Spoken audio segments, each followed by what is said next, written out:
अगर आपको हिंदी में कुछ भी नहीं आता और बोर्ड परीक्षा आप देने चले गए हो तो आपको आखिर कौन सी ट्रिक अप्लाई करनी है, क्या ट्रिक आपको अपनाना है, आज की इस वीडियो में आपको बताने वाला हूँ। बिल्कुल आपके बहुत अच्छे नंबर आप लेकर आने वाले अपनी बोर्ड परीक्षा में। मान लो आप परीक्षा देने चले गए और आपको परीक्षा में कुछ भी नहीं आ रहा, मतलब एक इतना सा भी नहीं आ रहा है, आपको 5 नंबर 10 नंबर का भी क्वेश्चन नहीं आ रहा है, तो आखिर आप क्या ट्रिक अप्लाई करेंगे जिससे कम से कम आपके 100 में से 75 नंबर तो आ ही जाएंगे। और ये ट्रिक देखिए केवल उन्हीं स्टूडेंट्स के लिए है जिन्होंने अभी तक कुछ भी पढ़ाई नहीं की है। बाकी जो स्टूडेंट्स पढ़ाई कर रहे हैं और वो अगर टॉप बनना चाहते हैं, टॉपर बनना चाहते हैं, 90% 95% लाना चाहते हैं, तो उनको तो पढ़ाई करनी ही करनी है। बाकी ये ट्रिक अपनाकर वो कुछ नंबर और एक्स्ट्रा गेन कर सकते हैं। बाकी ये देखो जो एकदम कमजोर बच्चे मैं उनको बता रहा हूँ 70 से 75 आराम से आपका आ जाएगा। बस जो ट्रिक मैं इस वीडियो में आपको बताने वाला हूँ आपको वो ट्रिक अप्लाई करनी है जब आप बोर्ड परीक्षा देने बैठोगे, और उसके बाद जब आपका रिजल्ट आएगा तो आप भी याद रखोगे कि आखिर मैंने बहुत अच्छा किया था जो मैं ये ट्रिक देख कर गया था। ये ट्रिक आपको वहीं पर अपनाना है। देखो बोर्ड की copy same to same as it is रहेगी, जैसे ये है सेम टू सेम ऐसे आने वाली है आपकी बोर्ड की कॉपी, ऐसे ही रहेगी। अब आपको इसमें आखिर क्या अप्लाई करना है क्या नहीं, सबसे पहले आपके पास एक स्केल होनी चाहिए, ऐसे एक काली पेन होनी चाहिए, एक नीली पेन होनी चाहिए, बस इतनी चीजें हैं तो आप बहुत अच्छे से कर पाओगे। अब मैं आपको बताता हूँ आपको क्या करना है। सबसे पहले आपको ये स्केल लेनी है, पटरी लेनी है, और ध्यान से देखते जाओ जो मैं बता रहा हूँ। इस पर आपको एक लाइन इधर से ऐसे खींच देनी है, यहाँ से यहाँ तक। आप चाहे तो ऐसे सिंगल लाइन कर सकते हो, नहीं तो आपका बहुत मन है तो चलो भैया हम डबल लाइन कर देते हैं ना। चलिए यहाँ पे डबल लाइन कर दिए, आप ऐसे कर देना। ये सब देखो एक बहुत अच्छा इंप्रेशन डालेगा। आप कहोगे ये आप क्या बता रहे हैं, इससे देखते जाओ पूरा देखो। ये पेपर लाया हूँ ना, पूरा पेपर सॉल्व करके बताऊंगा। आपको कुछ भी अगर नहीं आ रहा है, 1% नहीं आ रहा है, तो आखिर आप क्या करोगे। अब देखो एक पेपर ये है हमारे पास, एक कॉपी ये है, इस पर भी हम क्या करते हैं लाइन कर देते हैं। पूरा पेपर आपके सामने मैं सॉल्व करूंगा और देखना कितना बढ़िया तरीके से होगा। मैं ऐसा मान के चलूंगा कि मुझे कुछ भी नहीं आ रहा है। चलो इसको भी हम लाइन खींच देते हैं, बस आप देखते चलना। अगर आप बीच में भगा भगा के देखोगे तो आप समझ नहीं पाओगे, ये भी ध्यान रखना। चलो भैया इसको हम ऐसे कर दिए। अब देखो आपको क्या करना है, यहाँ पर कह रहा है हिंदी है। अब हिंदी में देखो यहाँ से शुरू है हमारा बहुविकल्पी प्रश्न से शुरू होता है बहुविकल्पी प्रश्न। एक चीज मैं आपको बहुविकल्पी में बता देता हूँ, आप रामबाण उसको समझ लीजिए। मैं कोई ये आपको नहीं बताऊंगा कि आप ए वाला ऑप्शन टिक लगा लेना, बी वाला ऑप्शन टिक लगा लेना, सी वाला, भाई ये सब कुछ नहीं होगा, ठीक। वो एग्जाम में कुछ भी दे देगा, आप समझ नहीं पाओगे। मेरी यहाँ पर ट्रिक आप याद रखना, आप खुद भी देख लेना, चाहे जिस आप टीचर से पूछ लेना, ये बहुत काम करती है। MCQ मतलब मल्टीपल चॉइस क्वेश्चन, बहुविकल्पी क्वेश्चन का ट्रिक।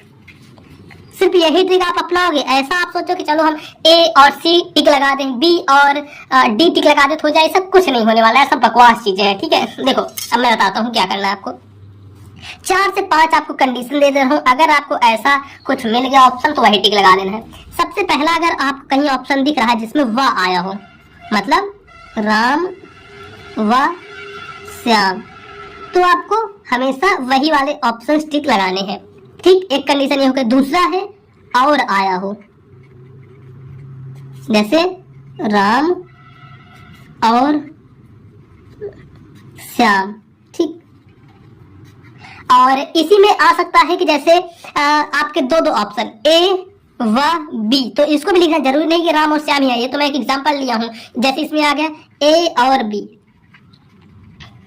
ठीक। एक और थर्ड नंबर देखो क्या है। थर्ड नंबर आपका किस प्रकार से आएगा इसको मैं बताता हूँ। थर्ड आ जाएगा कि आपका इनमें से कोई नहीं, तो वही देखो जो अगर ऐसे ऑप्शन आपको दिख जाए तो आंख मूंद कर आपको टिक लगा देना है। 90% चांसेस में आपके सही हो जाएंगे। इनमें से कोई नहीं, ठीक। और एक आता है चौथा नंबर, इनमें से सभी, इनमें से सभी। और देखो एक पांचवा मैं आपको बता देता हूं। मान लो कोई चीज पूछ लिया गया, अब उसमें आपको ये ढूंढना है कि सबसे अलग हमारा कौन सा है, सबसे अलग ऑप्शन कौन सा है, मतलब सबसे अलग ऑप्शन। अलग ऑप्शन क्या बोलते हैं, विकल्प, अलग विकल्प आपको चुनना है और उसी पर आपको टिक लगा देना है। तो बस ये 5 चीजें आपको देखनी है, उसी पर टिक लगा देना है। मैं 100% गारंटी के साथ कहता हूँ वही आपका सही होगा। अब आप ये मत सोचता कि चलो कुछ लोग हमको पता है कि ए व सी इनमें से कोई भी भैया तो आपका गलत हो जाएगा, लिख कर ले लो। आप पुराने क्वेश्चन जाकर देखना, मिलाना गलत हो जाएगा। ये आप मत करना है गलती। ये जो मैं बताया हूँ बिल्कुल ठीक है और ये ट्रिक कोई काट नहीं सकता, चाहे जिससे जाकर पूछ लो, बस साफ बात। अब हम आ जाते हैं, इसके बाद हमारा आता है गद्यांश।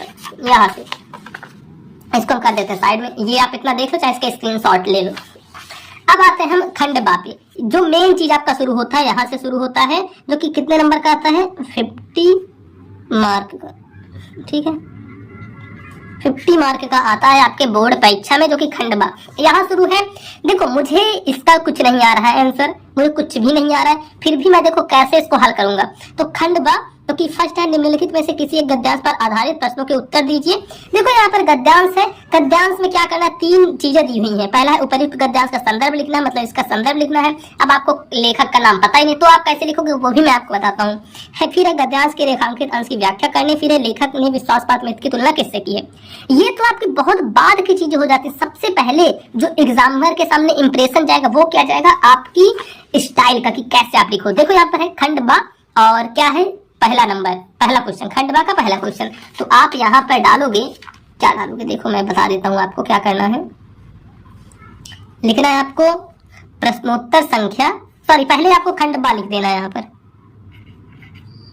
खंडवा।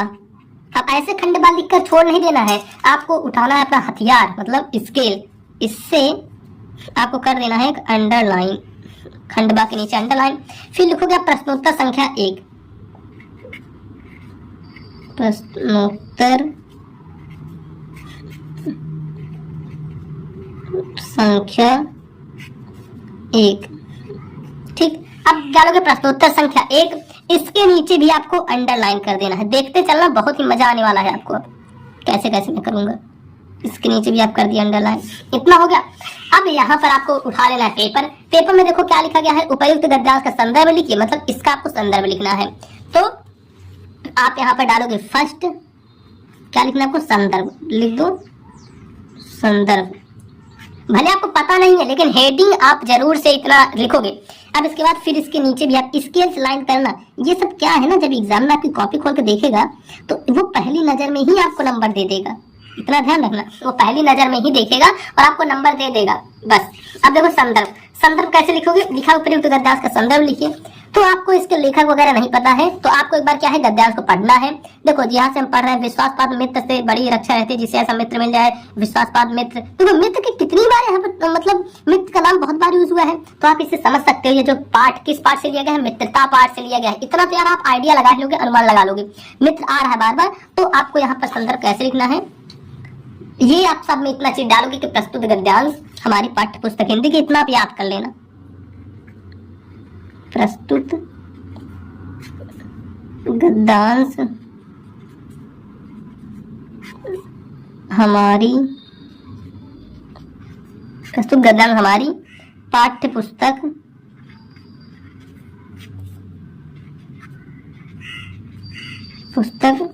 हिंदी के। अब ये चीज ध्यान देना, मैंने आपको एक वीडियो में बताया था कि आज जो चीज मतलब इंपॉर्टेंट है उसको आपको काली काली पेन से लिखते जाना। जैसे आप हिंदी आ गए, हिंदी के गद्य खंड, लेकिन जब आपको कुछ भी नहीं आ रहा है तो आपको एक ही पेन से भांजते चले जाना है, एक ही पेन से लिखते चले जाना है। नहीं तो अगर आप काली पेन से लिखोगे और वही चीज गलत रहेगा तो एग्जामिनर का ध्यान तुरंत जाएगा। वो चीज काली पेन नीली पेन का मतलब मेन चीज तब उपयोग किया जाता है जब आपका एकदम क्लियर है कि 100% सही हो, तो इतना ध्यान रखना। चलो, प्रस्तुत गद्यांश हमारी पाठ्य पुस्तक हिंदी के गद्य खंड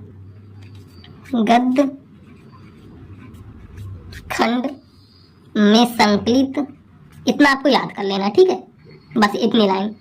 संकलित किस पाठ से लिया गया है, मित्रता, तो यहाँ पर लिख दोगे मित्रता, बंद कर दोगे, नामक पाठ से लिया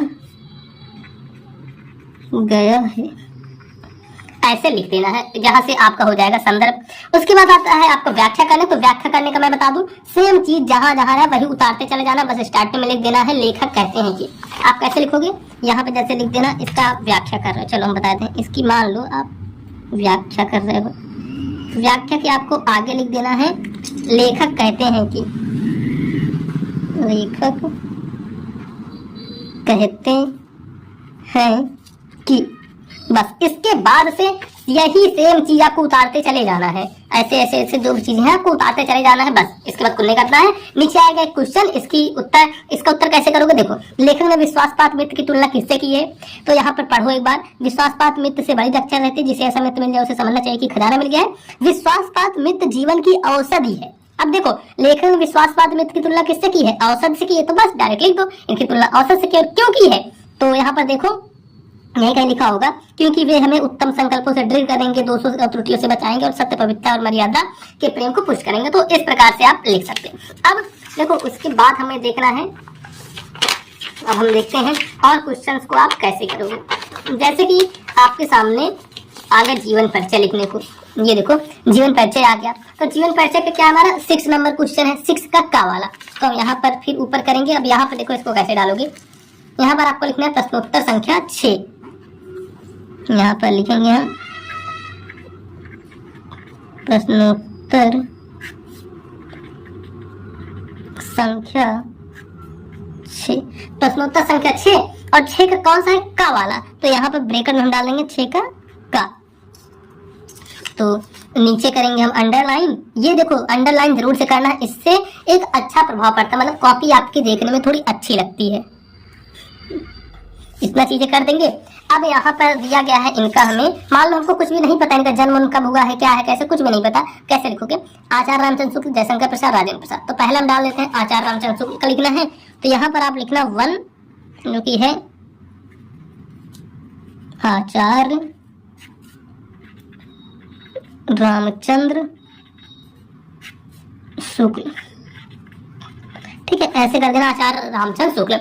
और एक चीज, एक वीडियो में मैंने आपको ये बताया था कि आपको बगल में इधर से ऐसे अंडरलाइन कर देना है, फिर आपको लिखना है नाम, जन, ये सब इसमें नहीं लिखना है, क्योंकि आपको ये पता नहीं है ये कैसे है, क्या है। तो आपको ये चीज बिल्कुल भी नहीं करना है। ठीक, ये तब करना होता है, ऐसी चीजें हाईलाइट तब करना होता है जब आपको वो चीजें याद रहें, जब नहीं याद है तब आपको नहीं करना है। ठीक है, आचार्य रामचंद्र शुक्ल लिखे। अब देखो हम यहाँ पर क्या करेंगे, अब हमें इनका लिखना है जीवन परिचय। तो आपको जो भी पता हो, किसी और का जीवन परिचय पता है तो और का लिख दीजिए, सिर्फ नाम की जगह पर इनका नाम आप लिख दीजिए। तो ऐसे लिख सकते हैं कि देखिए अपने मन से आचार्य रामचंद्र शुक्ल, इतना लिखे। अब आपको ये पता है कि ये हिंदी के हैं तो लिख दो, इनका हिंदी में बहुत बड़ा योगदान रहा है शुक्ल। अब यहाँ पर लिखेंगे जी का हिंदी में बहुत बड़ा योगदान रहा है। अब देखो, अगर आपको इनका जन्म उन्म नहीं पता ना तो ऐसे लिख दो कि इनका जन्म, अब जरूरी थोड़ी ना गांव का नाम लिख दो, एक छोटे से गांव में हुआ था, ऐसे लिख दो ना। एक मतलब आपको स्टोरी बना बना के लिखनी है, ऐसे छोटे से गांव में हुआ था। बस ऐसे ऐसे बनाते बनाते आपको जो भी आपके मन में आए ऐसे बना के लिख देना, 100% गारंटी है आपका सही हो जाएगा। ये देखो 5 नंबर का आता है, 5 में से कम से कम तो आपको 3 नंबर तो देख के ही जाएगा। और एग्जामिनर ने अगर नहीं पढ़ा तो भाई 5 में से 5 भी आपको मिल सकते हैं। लेकिन एक चीज ध्यान रखना, इनकी कुछ रचनाएं आप याद कर लो, ताकि रचनाएं लिख दो जिससे कि अच्छे नंबर आपको मिल सकते हैं। ठीक है, अब देखो क्या चीजें, हम कुछ चीजें और देख लेते हैं। जैसे कि ये हो गया आपका निम्नलिखित में से किसी संस्कृत पद्यांश का संदर्भ सहित आपको हिंदी में अनुवाद लिखना है। अब ये देखते हैं, आपदो दूरगामी चा साक्षरो चा पंडिता। अब यहाँ से देखते हैं, ये तो मुझे पता है कि ये पत्र पाठ से लिया गया है, लेकिन ये कैसे लिखोगे, इनका पद्यांश का संदर्भ सहित आपको हिंदी में अनुवाद करना है। तो चलो अब हम देखते हैं, इसका पेज पलटते हैं। हमने पेज पलटा और आ गए हम इस पेज पे। इस पेज पे भी सेम हमको ऐसे करना है, यहाँ पे लानी है स्केल, पटरी उठानी है और यहाँ से खींच देना हमको एक लाइन, जब आप लाइन खींच दोगे तो अब देखो ये कौन सा क्वेश्चन है, क्वेश्चन देखना है, चौथा क्वेश्चन है। चौथा क्वेश्चन को कैसे करना है, आप डालोगे प्रश्नोत्तर संख्या 4। बस सेम टू सेम ऐसे ऐसे करते जाना जैसे मैं आपको बता रहा हूँ। प्रश्नोत्तर संख्या 4। अब इसके बाद नीचे कर देना आपको अंडरलाइन।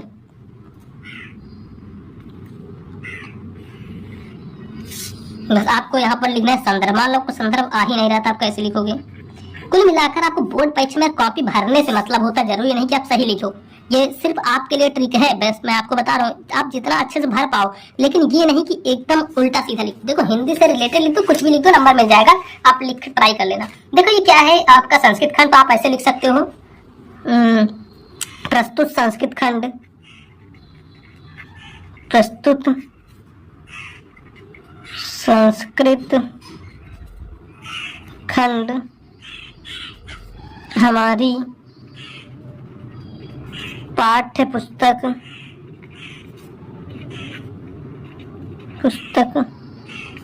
हिंदी के संस्कृत खंड से लिया गया है। बस पाठ का नाम आपको नहीं लिखना है, ऐसे लिखो हिंदी के संस्कृत खंड, संस्कृत खंड से लिया गया है। उसके बाद आता है व्याख्या, तो आप लिख दो व्याख्या, और उसके बाद जो भी मन में आपके आ रहा है उससे रिलेटेड वही चीज ऐसे लिखते चले जाओ। ये मैं आपको बता देता हूँ कि आप बोर्ड परीक्षा में जितना पेज भरोगे, जितनी कॉपी भरोगे, उसका आपको नंबर मिलता है। और एक चीज की आप ऐसे स्टेप बाय स्टेप लिखना है। जैसे यहाँ पर प्रश्नोत्तर संख्या डाल दिए, जो भी खंड रहे उसको डाल दीजिए, काली पेन से कुछ हेडिंग डाल दीजिए। ऐसे लिखोगे तो बहुत अच्छे नंबर मिलेगा। एक चीज देखो, अगर आपको कोई भी डाउट आ रहा है, कोई भी कुछ आ रहा है, तो आप मुझे इंस्टाग्राम पर भी मैसेज कर सकते हो। देखो आईडी क्या है मैं बता देता हूँ, आप डालना पीयूष मौर्य 1001। ठीक, ये हमारी इंस्टाग्राम आईडी है, तो आप यहाँ पर डायरेक्टली मुझे मैसेज कर सकते हैं। कुछ भी आपका डाउट हो तो आप वहां पर जाकर मुझसे पूछ सकते हैं। ठीक है दोस्तों, अब मिलेंगे हम आपको और किसी नेक्स्ट वीडियो में। तब तक के लिए आप अपना ख्याल रखिएगा, और जितने भी मॉडल पेपर वगैरह, सॉल्यूशंस वगैरह सब प्लेलिस्ट है, आप जाकर देख सकते हो।